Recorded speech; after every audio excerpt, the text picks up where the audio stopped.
हाँ जी, नमस्कार दोस्तों। स्वागत है आप सभी का आज एजुकेशन लाइव यूट्यूब चैनल पे। जिसने भी अभी तक चैनल को सब्सक्राइब नहीं किया, जल्दी इस चैनल को सब्सक्राइब कर लीजिए और साथ में दबा लीजिए बेल आइकन का बटन, जिससे कि आने वाली वीडियो के बारे में आप सभी को पता चल सके सबसे पहले। तो दोस्तों, आज हम स्टार्ट करने वाले हैं इलेक्ट्रीशियन थ्योरी का ऑनलाइन प्रैक्टिस टेस्ट नंबर 84। इससे पहले 83 टेस्ट कंप्लीट हो चुके हैं। जिस भी कैंडिडेट ने अभी तक नहीं देखे तो देख सकते हैं। इसी वीडियो के डिस्क्रिप्शन में प्ले लिस्ट का लिंक दिया गया, वहाँ से कवर कर लीजिए और टेलीग्राम ग्रुप ज्वाइन कर लीजिए एजुकेशन लाइव यूट्यूब चैनल का।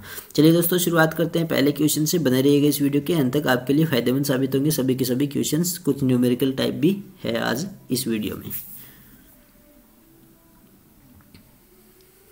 हमारा पहला क्वेश्चन आता है, एक 3 कला यानी 3 फेज की बात हो रही है। एक 3 फेज 4 तार विद्युत प्रणाली में लाइन वोल्टेज है वो 400 वोल्ट है और एक 10 किलोवाट का विद्युत भार है वो यानी लोड है, वो लाइन एवं न्यूट्रल के बीच जुड़ा है। तो विद्युत भार में प्रवाहित धारा का मान आपको बताना है, क्या होगा?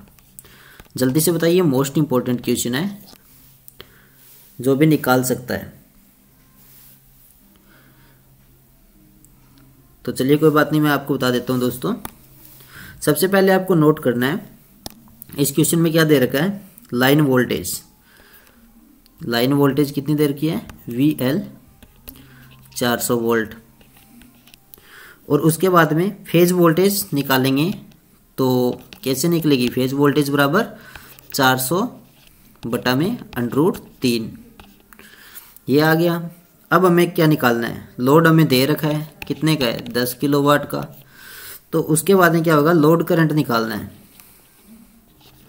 लोड करंट तो बराबर सूत्र हो जाएगा P बटा में V। I बराबर में P बटा में V होता है। P मतलब पावर कितनी है? 10,000 वाट हो गई, भाग वोल्टेज कितनी है ये लिखनी पड़ेगी हमें। वोल्टेज कौन सी वाली? यानी फेज वाली। कितनी है? बटा में 400 आ जाएगा और √3 ऊपर आ जाएगा। 400 को इससे मल्टीपल कर दो, कितना आएगा? 2 0 से 2 0 काटा, पीछे बचा 100। 100 में 4 का भाग दिया, 25 आया। तो 25 गुणा में √3 का मान होता है 1.732। तो 25 को 1.732 से आप गुणा करोगे तो ये आएगा 43.5 या 43.3 एम्पियर समथिंग। समझे आगे होगा आप को, यानी 43 पॉइंट के लगभग आएगा समथिंग। तो ये हो जाएगा इसका राइट आंसर C। नेक्स्ट हमारा क्वेश्चन है 2 नंबर। इसका आंसर बताइए क्या होगा? इंपॉर्टेंट क्वेश्चन है, बताइए इसका आंसर क्या होगा जल्दी से टाइप करके।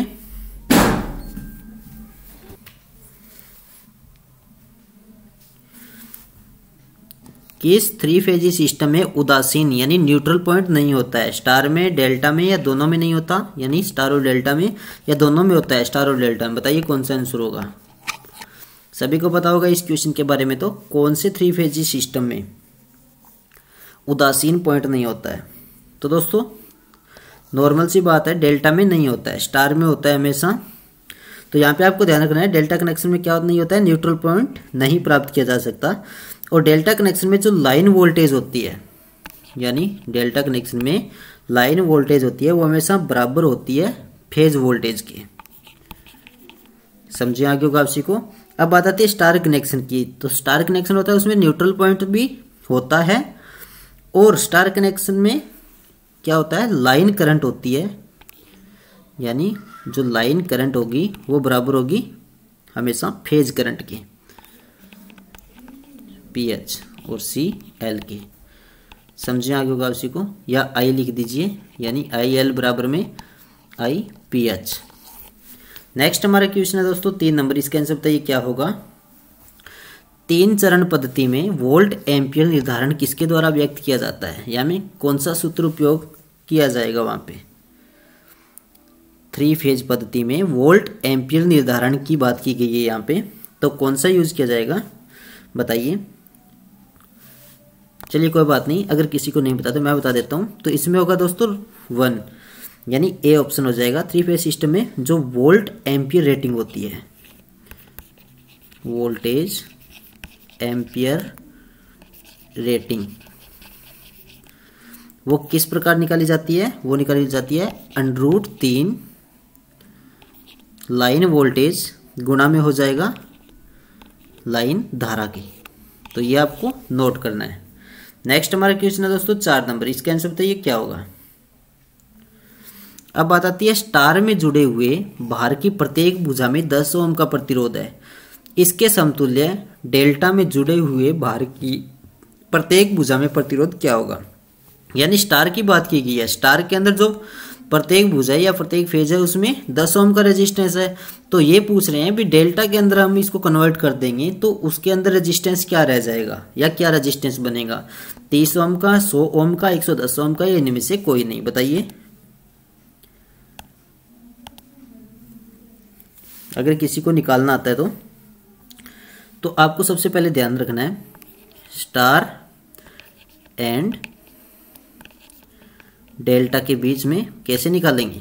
स्टार और डेल्टा है हमारे पास, तो आपको ध्यान रखना है रेजिस्टेंस डेल्टा का बराबर होता है 3 गुणा में आर स्टार का।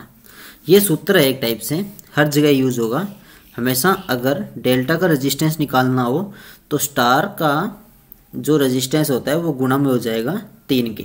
तो निकाल दीजिए आर डेल्टा बराबर में 3 गुणा में आर कितना दे रखा है 10 बराबर में कितना आया 30 ओम। ये किसका आ गया, ये डेल्टा का, मतलब ए ऑप्शन हो जाएगा इसका राइट। नेक्स्ट हमारा क्वेश्चन है दोस्तों 5 नंबर, इसका आंसर बताइए क्या होगा। अब बात आती है उच्च आवृत्ति में कैपेसिटिव रिएक्टेंस का मान बढ़ता है या घटता है या नियत रहता है या इनमें से कोई नहीं। ये भी मोस्ट इंपॉर्टेंट क्वेश्चन है, जल्दी से बताइए टाइप करके जिसको भी निकालना आता है। उच्च आवृत्ति की बात की गई यहाँ पे, कैपेसिटिव रिएक्टेंस के मान के ऊपर क्या प्रभाव पड़ता है। तो दोस्तों इसका राइट आंसर हो जाएगा बी, यानी डिक्रीज होता है, मतलब घटता है। यानी उच्च आवृत्ति पर कैपेसिटिव रिएक्टेंस का मान घटेगा।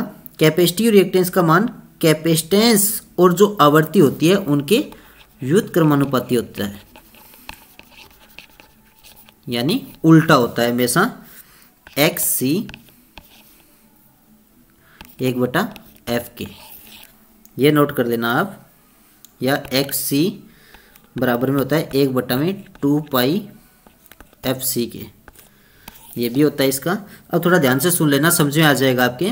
किसी कैपेसिटेंस में कैपेसिटिव रिएक्टेंस तभी तक अस्तित्व में रहता है जब तक कि वह एसी स्रोत होता है, यानी अल्टरनेटिंग करंट का जो स्रोत होता है उससे जुड़ा रहे।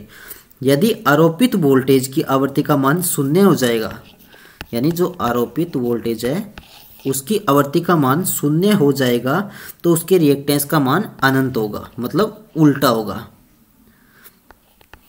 समझिए आगे होगा आपसी को, यही मैंने बताया है।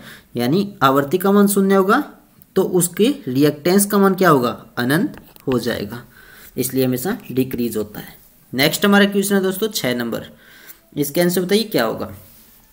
अब बात आती है कला अनुक्रम घूर्णन की दिशा निर्धारण करने से क्या महत्वपूर्ण होता है। एसी मोटर, बीएलडीसी मोटर, दिष्ट धारा शंट मोटर या दिष्ट धारा श्रेणी मोटर। क्वेश्चन को थोड़ा ध्यान से देखोगे तो अपने आप आंसर निकाल पाओगे। सिंपल सा क्वेश्चन है, कुछ नहीं है वैसे इस क्वेश्चन में। कला अनुक्रम घूर्णन की दिशा निर्धारण करने के लिए क्या चीज महत्वपूर्ण होती है। तो दोस्तों इसका राइट आंसर हो जाएगा ए, यानी एसी मोटर होती है हमेशा। ये आप नोट कर लेना, कई बार एग्जाम से पूछा गया है। यानी एसी मोटर के घूर्णन की दिशा निर्धारित करने के लिए फेज अनुक्रम सबसे महत्वपूर्ण होता है। फेज अनुक्रम को क्या बोलते हैं, फेज सीक्वेंस, जो कि बदलने से जो मोटर की घूर्णन की दिशा है वो बदल जाती है। यानी यहाँ पे मेन बात आती है घूर्णन की बात की गई है, ओनली फॉर, यानी किस टाइप से घुमा सकते हैं, वो होती है एसी मोटर। समझिए आगे होगा आप सभी को, यानी फेज सीक्वेंस या फेज का अनुक्रम बदलने से हमेशा घूर्णन की दिशा भी बदलती है। नेक्स्ट हमारे क्वेश्चन है 7 नंबर, इसके आंसर बताइए क्या होगा। एक 3 फेज प्रणाली में जिस क्रम में वोल्टेज अपने अधिकतम धनात्मक मूल्य को प्राप्त करता है उसे क्या कहा जाता है। आरएमएस वोल्टेज, शक्ति गुणांक, पीक टू पीक वोल्टेज या फेज अनुक्रम, जिसको ए फेज सीक्वेंस बोला जाता है। बताइए कौन सा आंसर होगा।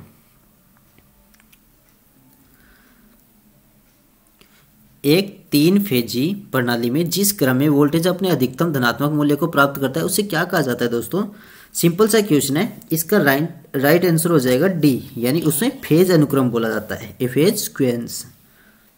समझे आगे काफी को, यानी एक 3 फेज प्रणाली में जिस क्रम में वोल्टेज या धारा अपने अधिकतम मान पर यानी हाईएस्ट मान पर पहुंचता है तो उसे फेज अनुक्रम बोलते हैं।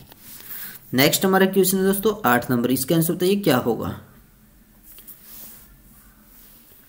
जब एक 3 फेज प्रणाली संतुलित होती है तब उसमें उदासीन तार क्या लेके जाता है?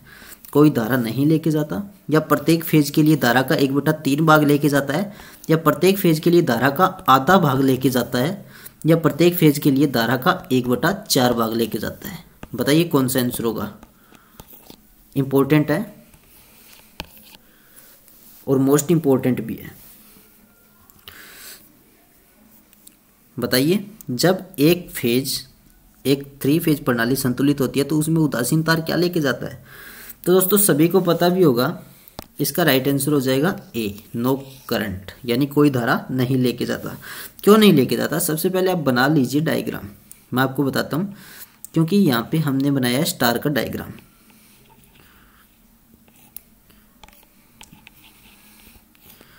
इसे मान लीजिए R, ये Y हो गया, ये B हो गया, और यहाँ से न्यूट्रल निकलता है। तो अब बात आती है दोस्तों, यानी IR plus IY plus IB, यानी RYB ये तीनों फेजों का योग होता है, वो होगा बराबर में टोटल करंट के, और उनके बराबर में क्या प्राप्त होगा हमें? 0, जो कि रिटर्न होगी। समझिए आगे होगा आप सभी को। इसका मतलब आपको ध्यान रखना है, संतुलन अवस्था की बात की जाए तो उसमें उदासीन तार से धारा का प्रवाह है वो शून्य होता है। नेक्स्ट हमारा क्वेश्चन है 9 नंबर, इसका आंसर बताइए क्या होगा। 3.3 kV के फेज वोल्टेज वाले 3 फेज स्टार कनेक्टेड सिस्टम के लाइन वोल्टेज यानी केवी में आपको बताना है, तो उसका मूल्य क्या होगा? बताइए।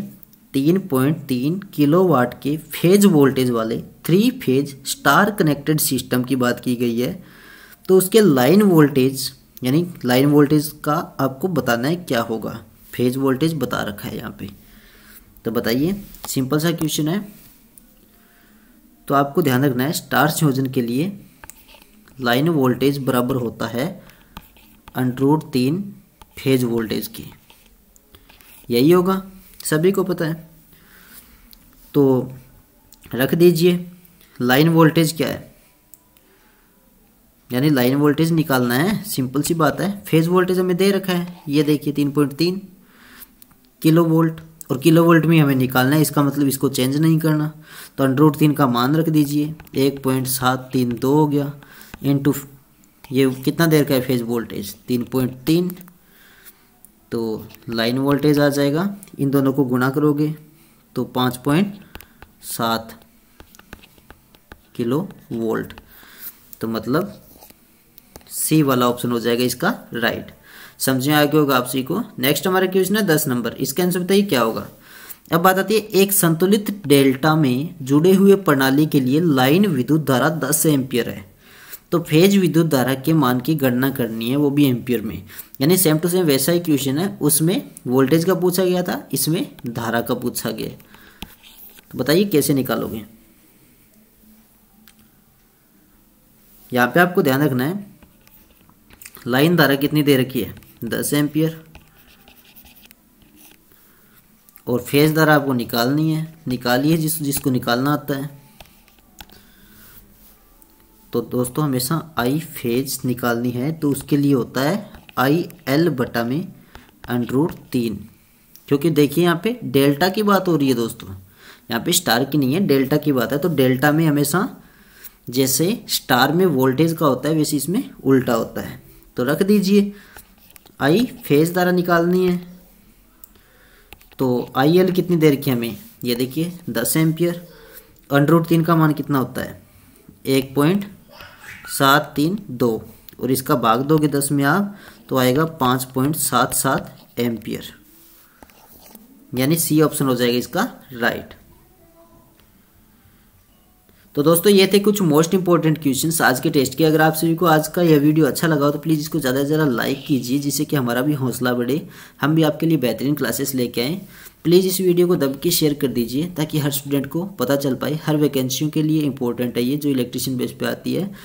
जितने भी आपके पास टेलीग्राम ग्रुप्स, व्हाट्सएप ग्रुप्स हैं, उन सभी में ज़रूर शेयर करना। धन्यवाद आप सभी का Ajay education live YouTube channel पर जुड़ने के लिए। आप सभी का प्यार इसी प्रकार से बना रहे हमारे साथ। जो नया स्टूडेंट है वो चैनल को सब्सक्राइब कर लेना। अगर अच्छी लगती है क्लासेस तो डेली जुड़े रहिएगा हमारे साथ। जय हिंद, वंदे मातरम। कोई भी गलती हो तो प्लीज़ कमेंट करके ज़रूर बताना और माफ़ी चाहूँगा आपसे।